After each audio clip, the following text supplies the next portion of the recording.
IG themselves have actually banned it on this red side. So blue side first pick, JJ, who also had some really good moments on this Viego, will get it for game 2. Yeah, now I'm curious to see what Shun is going to go back to. Usually I'd consider, oh yeah, well, we get the Viego, we go towards the Lee Sin, but Shun has not been a big Lee Sin player. Instead, wants something that he can do a little bit more work on easily, and that will be the Xin Zhao. Paired with Kalista here, potentially for a wink in that bot lane, still going towards these hyper-aggressive bots. I think will work out beautifully for IG if they're able to play around this bot side of the map. Some cool dueling already set up. Remember the game 1, Xinliu was on the Nautilus, and let's stop talking about that because EDG have locked in the Zeri. Dagda, we were only just talking about the buffs, and this time around, EDG adapt and pull out the very strong W champion. Yeah, now you got another very strong W champion paired with her in the Renata as well. Yeah. So you got a very potent bot lane that can do a lot of work. Very hard to lock down Zeri. And now that the fact that you've got that ability to try and keep her alive as well, that makes it even harder to deal with Viper if he can get rolling on this pick. On the other side, IG looking towards their mid laner. I remember that Talia was nerfed. We talked about it alongside the Swain, but Kai doesn't care. One of those global mids that he likes playing and returns to it with his head high. Yeah, Talia getting nerfs to her Q and also her base health down by about 20, so definitely going to be a little bit weaker, but I still think fits Kai's style perfectly, where he does want to try and be that more facilitator style, and again, start roaming around the map. And when you're looking at Kalista versus the Zeri, you definitely know that Wink is going to be getting a lot of attention. But at least on IG side here, they can start to ban away some of the worst matchups for her, but it looks like they're actually going to be looking towards this top side. I assume that they're going to go with like support first pick here and then leave that counter pick for Zika again, which did work out really well from the last time. But I did think they'd kind of go towards taking away some things like maybe Ares or some of the strong picks in the mid lane, like even a Swain or something like that, that can maybe cause some issues for this Talia. Yeah, because they've already targeted a bit of scouts pool, but Flandre once again, losing a couple of core champions that he's pulled out so far in this split. Sejuani definitely being one of them.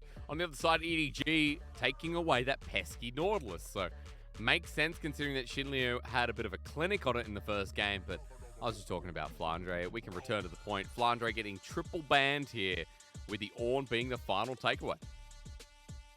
Yeah, and it looks like IG just really don't want EDG to be able to set up for a strong team fight with Zeri pumping out the damage from the back line. Good point. It does make sense. I mean, that has kind of been what EDG have tiered on back towards, but you're still leaving open some of these really strong picks that Flandre's like to go for, like the Vladimir that's kind of been his pocket pick at the moment. The Kale's still up and available if he wants to try and go towards that as well. Now, let's look at what you said before. Support so that they can counterpick top. This was Lucas, who's now known as Xinliu. This was his favorite pick. This is his most played. Taric is his hidden, I would say OTP, but he plays so many different champions. It's definitely one of his best Dagda, and with Kalista, one of the original pairings, it feels so nice. I have been looking forward to seeing Taric come back into the meta because just with the buffs that he got on 12-11, he's so incredibly strong. Like his Q mana cost is down to 60 at all ranks. His stun duration is up, which is super nice from him as well. And even the fact that you've got so much control now working with the Kalista as well, where you've got the invulnerability, which is usually why you see the Renata paired with her as well. Like this is just such a strong matchup for IG in the bot lane. Okay, so bot secured. Now EDG have to show their cards. We've already had tanks banned out on the top side, but Dagda, you mentioned that keyword, team fighting here for EDG. We have a Corki to add some range, and for Flandre, maybe some initiation. Yeah, I think the best thing is going to be having something that can try and start off these fights, because you are definitely lacking in that regard. So Flandre is going to go over towards the Kennen. I think this will work out relatively well, because at least on IG side, you do have a lot of short range carries that want to be jumping in, so you should get value from this Kennen.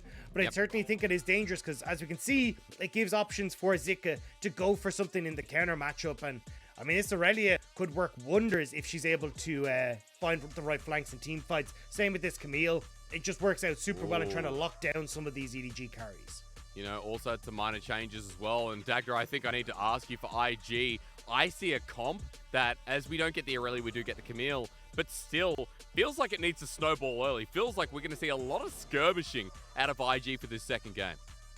I feel like it's the same idea from IG as the last game, right? Like, try and play down towards this bottom side, like, get Wink and Xinliu ahead, like, play around this Kalista. But honestly, you've got decent scaling coming through with the Camille, and don't forget, in team fights, Camille will end up invulnerable because of Taric. which is absolutely terrifying. She's going to be able to get a ton of those precision protocol procs off, and that is going to decimate EDG's backline. So EDG have to be very careful on how they're approaching these fights. No tank as well, by the way. So another good point you mentioned is Tarek's invulnerability will come in pretty clutch just throughout the whole team. Excited to see this one because remember, as well as invulnerability, it'll be about that Renata ult coming out. We haven't seen the interaction yet, Dagda, but when Cosmic Radiance comes down and you're invulnerable, if Renata's ulti flies through, remember Cosmic Radiance lasts for a long time, so it's like the Renata ulti won't do any damage because no one's taken any. Yeah, it'll just be people kind of making weird hand symbols at each other, but not actually doing any damage, you know? And that's what I'm kind of looking forward to seeing is like how you're actually going to manage this, because when I look at EDG's composition, like, as you said, no true tank, you've exhaust for the front line as well, but if Ken manages to get any sort of big ultimates off, and as well, like, there's a lot of lockup there. When you think of that Camille, like flying into the back line, locking up the Zeri, she's going to have like the Taric invulnerability, also the Taric CC as well, which can pair up super nicely. Like this delivery system for Zika is going to be super nice for him to try and pop off. It'll be a nice interaction as well as we head back on the Rift. IG with convincing enough game number 1. It's against EDG, the world champions, but IG brought the blood, and Shun had such a big game on this Wukong. If you're just tuning in now, I mean, Shun maybe on the Zins out, may feel outdated for you, but I wouldn't doubt IG after what we saw, especially Dagda, when we know that the early game has been and was once more their biggest condition with Wink and Xinliu getting first blood at level 1.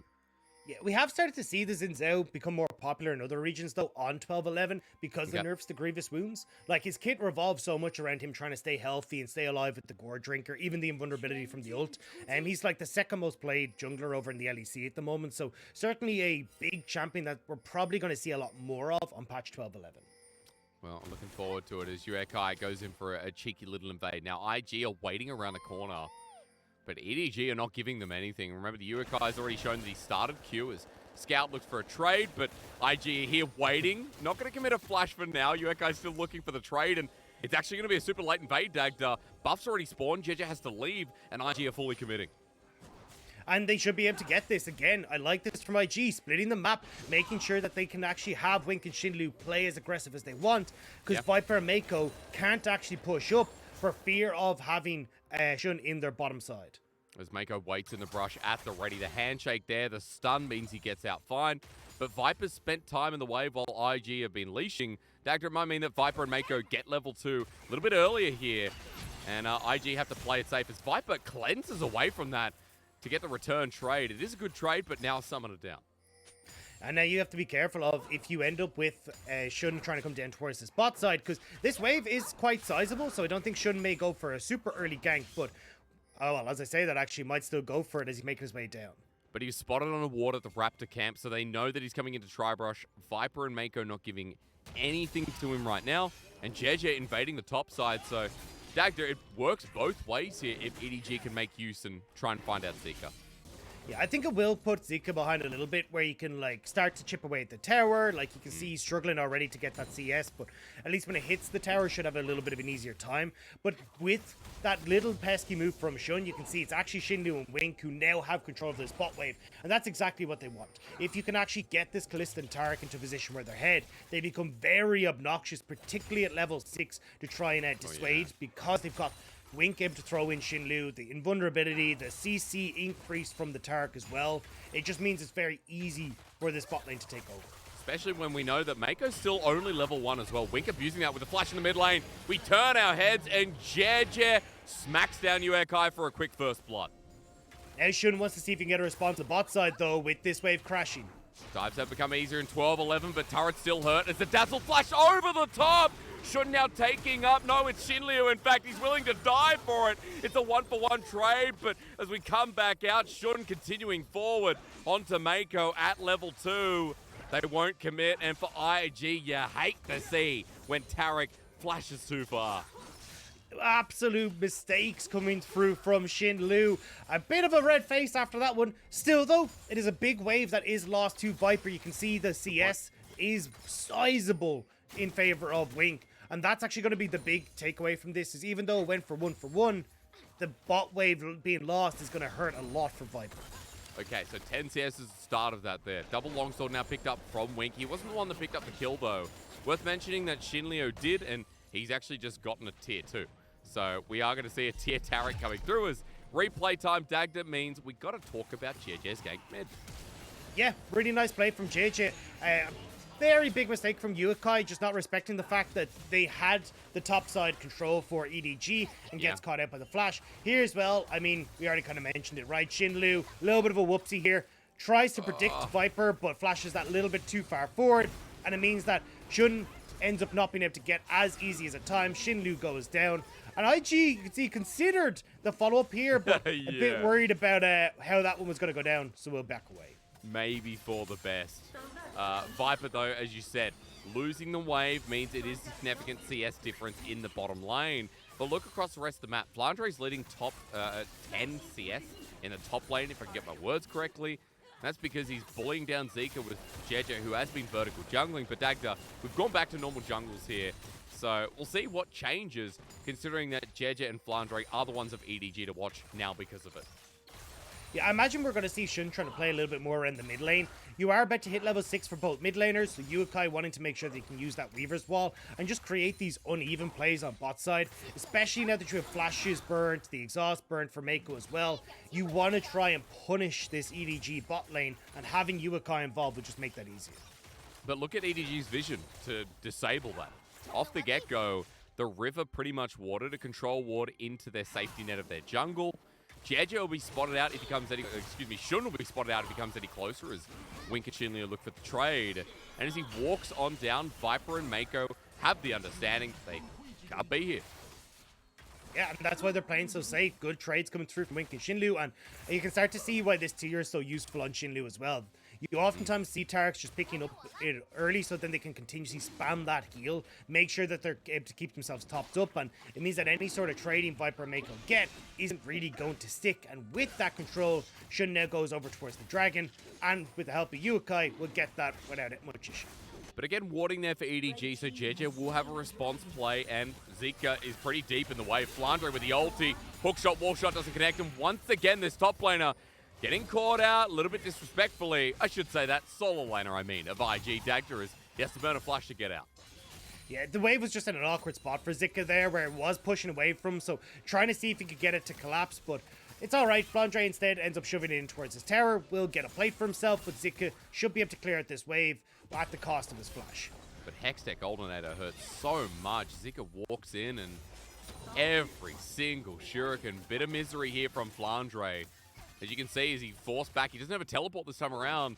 Flandre has a bit of wave clear too, so topside continues to be a success, and that's why we talked about Flandre here getting himself the vertical side of the jungle has just been good news for EDG. Dagda and gold lead in their favor too, as you can see, with 2-1 and a 1k gold lead at 7 minutes.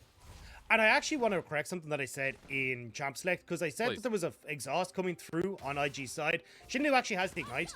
So if Flandre does get these big leads, there isn't actually going to be an exhaust to really deal with them. They're highly reliant on this Tower Cult coming through, but a lot of that damage can come down very quickly, whereas the Tower Ultimate takes a bit of that ramp up time. So if Flandre is getting a ton of these resources, he can pop off, and we're going to have to keep our eyes on that, because as you can see with the vision control in this bot side river, IG are trying to set up for these Uakai roams down towards the bottom side.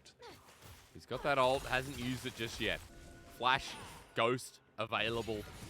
No objective to really force out and catch EDG on the movement, but Uakai with that ultimate still thinking about options, maybe towards the top side as well. But again, EDG have done their due diligence. They've got a ward in front of the Herald, which is now spawned too.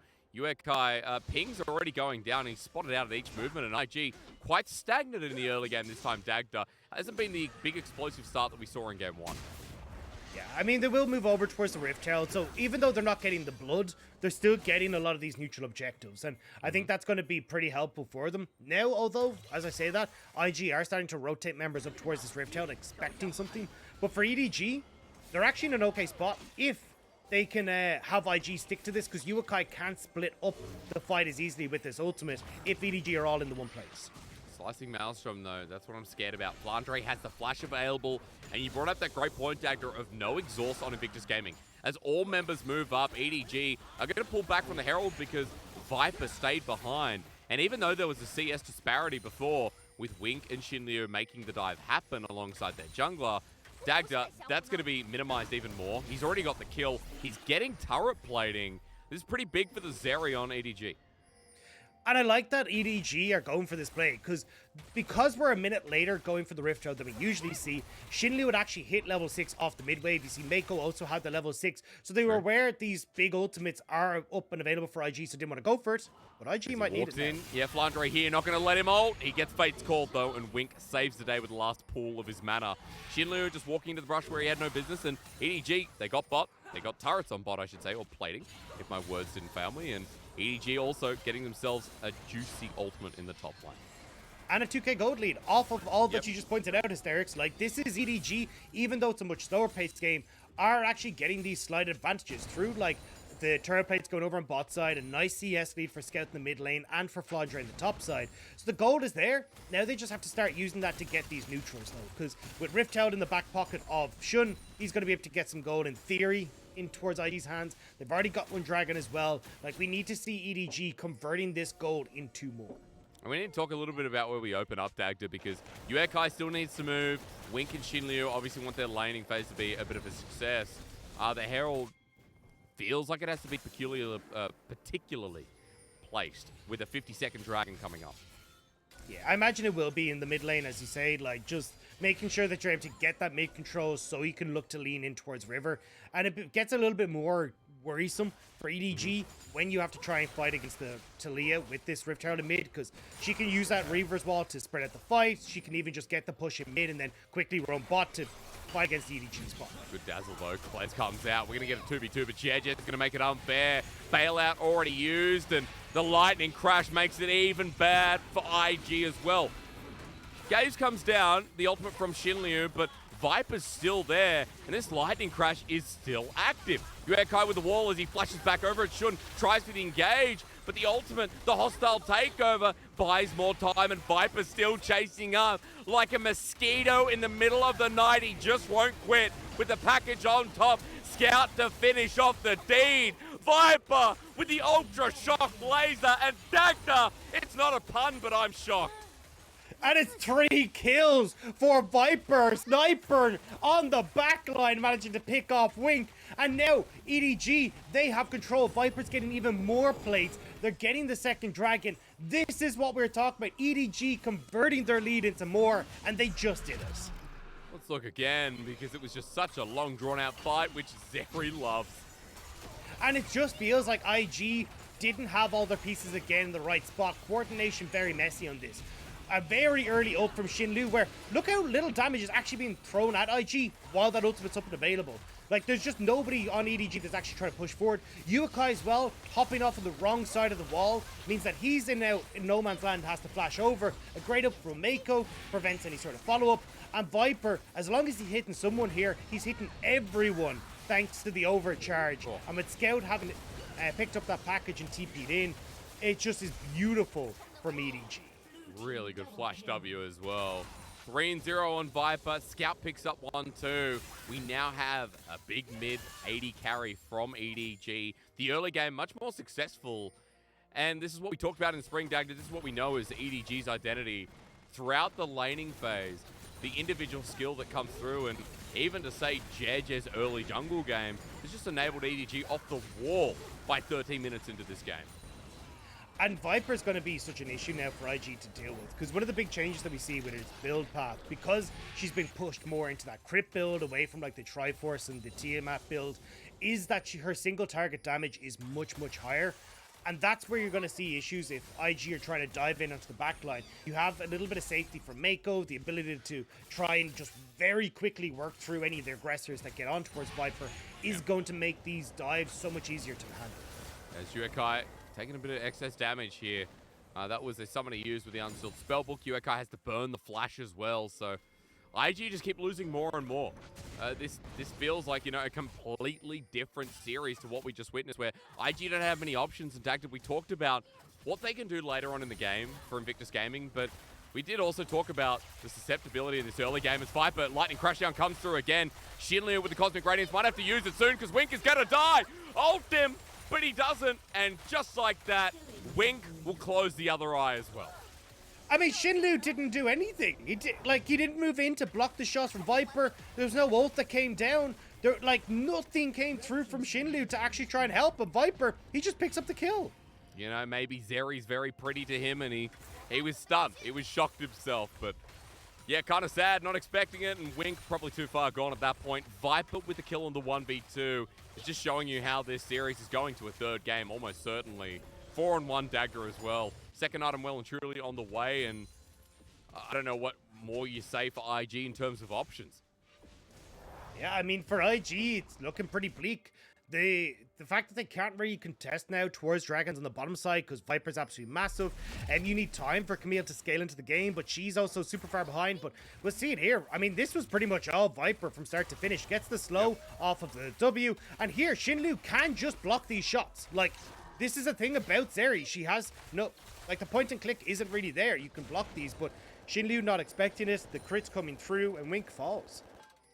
Well, yeah, you're right. Blocking at least the shots, even though E was activated, but only for 3 shots, remember. So we come back to live. We come back to a game which is not as competitive as the first, not even close to. Second Herald spawn, and IG thinking about contesting it, but right now they need that gold. They need that objective gold, Dagda, because there's a bounty on it. That's how far behind they are with a Talia, with a Camille, with a Callista, with a Zinzal. Like, this is just such a hard game. Yeah, as you say, I mean, Viper, great scaling, Scout, great scaling. Like, you don't really have your moments here as EDG to really, as IG to really, just wait for this Camille to come online, because you have just as equal scaling on EDG when it comes towards team fights, when it comes towards the poke with this Zeri and with this Corki. So you have to be so careful as IG now as to how you try and find picks to bring yourself back into this game. You need Yukai to start roaming around the map and try and get some vision control down, but EDG already, as you can see, moving into this bot side. They know Dragons in 35 seconds. They just want to make sure they can get that control over the objective. I'm glad you used the word picks. Like, that's how I see IG ever getting close to getting back into this game. So a big keyword for me, Dagda, especially with 25 seconds, a Dragon there, but EDG on champions like the Corki. Scout has 2 items just about when the Muramana fully complete. Viper here with the Zeal, who's pummeling down. IG, who is struggling to defend. Herald's going to come through as well. And I'm looking towards the inner turret that this push continues on, because Zika, Shun, Shinlu, or Wink won't be able to stop this one, and EDG look content going forward. And you can see you've already got Yukai on this top side as well. He's now reset to get back into lane, so I think a little bit of a mistake. Oh god, that's Chris. A bit of a mistake from the lane assignments from IG. I think you needed Zika on that top side, so then maybe you could actually try and move Yukai after they held the mid push to Weaver's Wall up top, look to trade this Dragon for a tower. But now you can see the wave that have been crafted by Yukai on the top side is down to the turret. You have nobody putting pressure up there, and IG are just getting nothing on the map, while EDG get their double towers in mid and the Dragon. Gold's almost towards the 10,000 mark, 8,000 to be specific here, but it's jumping in leaps and bounds with now another Dragon added to the mix. It's 17 minutes in, and this looks hard for IG. I mean, just hard mentally, right? How do you bounce back from something like this when you had such a successful game number 1? And as you said in Draft Dagda, it was quite similar with the theme that IG wanted to play towards, but the early game just wasn't as successful as it was at the start of the series. I think we're going to start to see the Zeri ban come in this series, and yeah, I feel like that's going to be a kind of a look of things to come, where Zeri's going to be very hotly contested over the course of this patch, because she is so incredibly strong, and you're seeing Viper mastermind it to perfection in this game, being able to pick off Wink in the bot side, now having good control over the map as well. Like, nobody can touch him with the Phantom Dancer and this Immortal Shield Bow now completed. A full item practically, apart from the Winsu's baby knife picked up by Wing. It's so much gold over his opponent, and it all started when in the bottom lane we saw vertical jungling coming through from Shun, but you know, Viper lived through it. He got turret plating there for the trade of Herald, and you can see how worthwhile it's been with Viper rolling from there. Dagda, IG trying to walk into their own jungle, but the Ultra Shock Laser hurt so much. Fate's Call going to be dodged out from. Mako flashes himself, and Fate's Call back.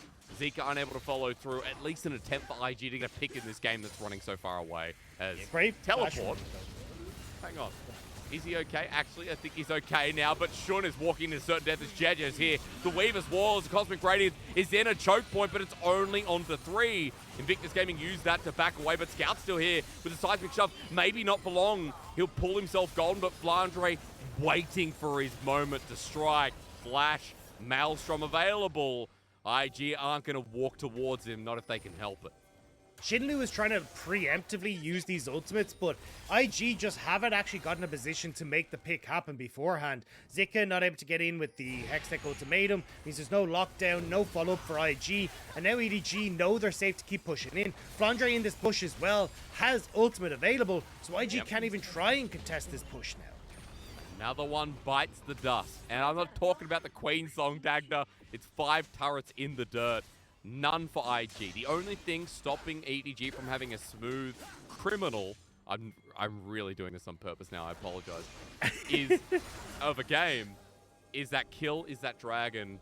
Again, night and day from And now we gotta game ask number 1. IG, Annie, are you okay? Like, we just gotta see if they're gonna be able to bring this one back for game number 3. Because they're gonna beat it, Dagda. You know, IG might have to beat it and get to game 3, honestly. Look, it could be a thriller. It could be a thriller. Oh, it but could. I don't know. Because this game's just bad, you know? Just bad. You know I'm bad. Hang on, now I gotta Google Michael Jackson songs. Hang on. They don't really care about us. It's the way you make me feel. Ah, yes. So good. You know, if Michael Jackson could be the theme for game 2, you can introduce game number 3. I feel like, Perfect. You know, Nickelback's a hard one because people get triggered by their songs, but more importantly, how many people know the names of their songs? And that's the real intricate stuff, isn't it? Well, it's all thrown to the wall. This game's done. Done, diddly, doodly done. Like, it's EDG having full control of vision, almost a 10k gold lead, 21 minutes in, the Baron's being threatened, and you look at this, I mean, IG is scattered to the wind because coming out into the map is just a danger for them. And this is how you remind me that EDG were a World Championship team. How good they looked back at that World Championship, beating Dabog Kia. This was the control that they had. This is where Viper is able to pop off. And remember what we said at the start of the day? We wanted to see Viper stepping up, getting these resources so he could carry. We actually got to see JJ playing more consistently around that bottom side, and he's now showing what he can do with those resources. Great adaptation. I'm glad it doesn't make you, you know, as triggered as before. Does feel like, you know, JJ on this Viego has had now a good couple of games, but this game especially, it's been smooth. We're still smoothing out as well. Dragon in 20 seconds. IG trying to farm up, get towards these second items. And we'll see a fight. We'll see a fight, or at least we'll see an attempt to dive, because they just want more gold. They want some of that objective gold, but they're still without a turret. It's just so hard. And you got good vision control, as you say, already starting to creep in. JJ does need to be careful because there are a lot of members of IG here. But can they take him? Heartbreaker going to be used. Ultra Shock Laser doesn't find a target. IG at least forcing out the ulti for the time being, but that doesn't help the Dragon, which would have been an objective bounty. So, sole point here for EDG as we smoothly continue our mark. IG grouping up to the top side for Dagdern. Maybe trying to clear out the vision and hope they can get a flip sometime in the near future. Yeah, I mean, easy third Dragon picked up for EDG. And IG, I don't even know how they try and contest this, right? You see, every time they try to move in, EDG have just been doing such a good job of backing away. JJ making sure that he has like the Heartbreaker to move out. Cool. Mako consistently being there with the ultimate as well to deny IG any sort of follow-up engage. And the big one is like the guaranteed engage is Zika with the Hextech ultimatum, but Zika just hasn't been able to find these windows to get involved or get those flank opportunities he needs. And see that Taric Camille combo that you talked about. We haven't seen it all game long, as we might not get a chance to. Shinley always on the defense. Ultra Shock Laser. That crit now is just so rough to watch. So much damage coming through from the W Zerimaxes. EDG back on towards his Baron. Okay, IG, how do you handle this one? I mean, you're going to be hoping for a steal. Shun going to have to make some sort of miracle play here, but Flandre is waiting on the wings. Trying at the very least. Zika tagged out before it begins as EDG are pulling off. They want the engage. Onto Zika. The hookshot, wallshot away is good, but he's still tagged out as Flandre comes in and brings the lightning to the party. The ultimate used in the same interaction we talked about, Dagda, but it doesn't matter. A double already there. A triple over to Viper. Wink could be the quadra, but they're not going to give it over to him. Viper cleans house while Jed takes out the scraps, and EDG are back in the series. Easy Baron for EDG now. Fantastic engage from EDG, and IG are sent packing as EDG want to take us to a game number 3. And we needed to see something like this after a 2-0 loss against JDG, after a game 1 of being knocked around by Invictus Gaming. EDG, the world champions, needed their pride to step it up a little bit, and what am I saying? They just needed a win after the 3-game losing streak individually that they've been encountering. Yeah, and that's the thing, right? EDG just haven't had the easiest of times. I mean, 2-1 against EDG, against FPX, we saw them have a great series against Abo Gaming as well, but JDG not looking so hot. Game 1 of this series not looking great, and now we're seeing what EDG are capable of with Flandre, even on the Damwon Kia skid as well, moving in here to get this great ultimate. Oh, you had to be, didn't you? We come back and Wink's already dead, by the way. Viper back in here with a bailout. That's a laser I can get behind as Viper blinds Shinliu. He's going to need a lot of surgery to recover, and Dagda, I'm not sure if they have the money for it. IG are broke. Yeah, I don't know if Shinliu had any tattoos, but they are certainly removed at this stage. Oh, yeah. My God, that would hurt. Now EDG starting to move in. IG have absolutely no way of mounting any sort of defense, and this was a masterclass from EDG's bot lane. Viper 8-1-2. He is destroying IG. More of what you expect here. EDG living up to the name in the second game as Shun is targeted out.